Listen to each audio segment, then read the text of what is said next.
السلام عليكم حبايبنا الحلوين، ولاداتي وبنياتي، ان شاء الله ربي يحفظكم ويفتح عليكم يا رب العالمين. اليوم عندنا بنديروا كبسة. طبعا هي يقولوا سعودية، احنا بدينا نديروا فيها، يحبوها الكبار والصغار، وهذا مكوناتها. اليوم بنديروا الكبسة. بسم الله. ديما نبدأ في الحاجة نسمو بسم الله، باش ربي يبارك لنا ويجعل فيها البركة. هذا نحمر البصل نخلوه لين يدبل ويعطي نكهته. نحط معاه ثومة، هذه ثومة مرحية.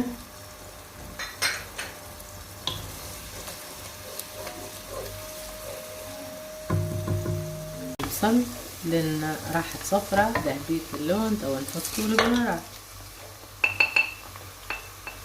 نحطولها بهاراته نخلوه يتقلى فيه. تو حطينا فلفل اسود وقرفة ورق غار وعود الحم وقرفة عود وزنجبيل وحب هان، هذا هو بهاراته حطيناهم. وكان عندك اللومي الناشف حتى هو حطيه معه حلو حتى هو. توا نحطوا له الطماطم، نحطوا زوز رويصات فلفل، 3 4 انتي على كمية عيلتك وعلى انتو شن تحبوا تاكل، شقوهم باش يطلعوا بنتهم. هذا الطماطم بسكواشيك. طبعا انتو كل عيلة ومقدارها، عيلتك كبيرة كتري، عيلتك صغيرة ديري على مقدار عيلتك. وعندك هذا طماطم اخضر مقرب حتى هو.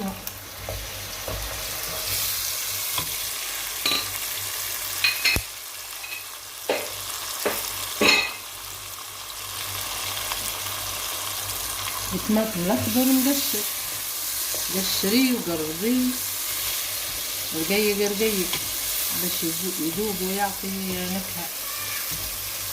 وهذه الكبسة ان شاء الله تعجبكم يا ربي تاكلوها بالهنا. طبعا عندك هذا نص كشيك فلفل احمر، طبعا فيها بهارات كلها حارة، اللي يحب الحار يدير. وهذا نص كشيك بزار، حتى هي ديري لها زي الفلفل زي البزار لانها تبدي هلبة مش زي ما كلتنا احنا، تعطي لون البزار. وهذه نخلوهم يتقلى شوية يعطي بنة، كله ياخد بنته من بعضه. وبعدين نحطوا الحنات، هذه الحناتنا.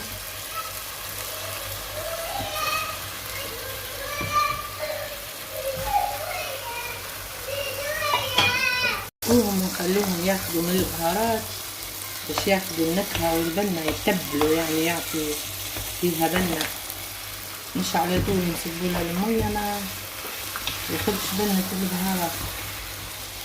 هذا هيك.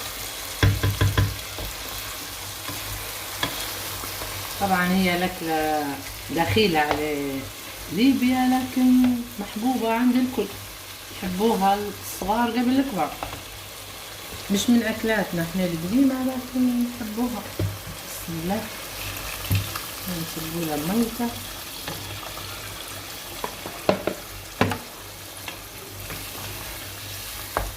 ونخلوه يغلي.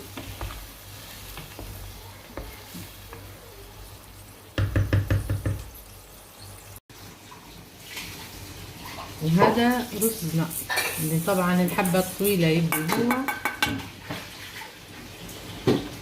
نديروا لها نص كشيك ملح، ننقعوه بمية تغلي.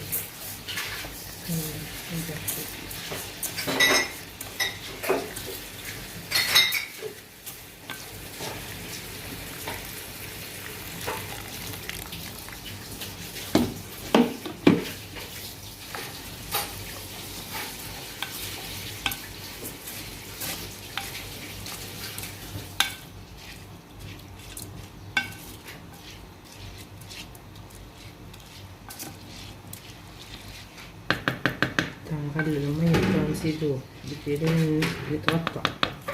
بنحطوا له الملح. ذكري طبعا طيبناه ما حطيناش الملح. بنحطوا له الرز. بسم الله الرحمن الرحيم.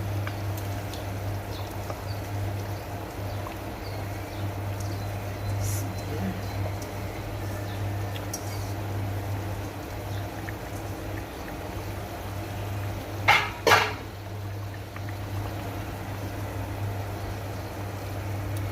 طرحين الرز كله نغطوه بالمرقة.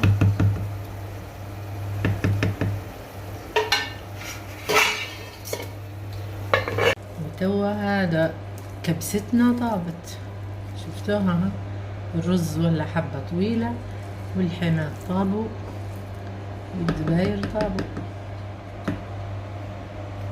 هيك طفينا عليه. كبستنا هاي بعد ما طابت وحطيناها في الصوانية، ان شاء الله ناكلوها وتاكلوها بالهنا وجربوها وان شاء الله تعجبكم. مع السلامة.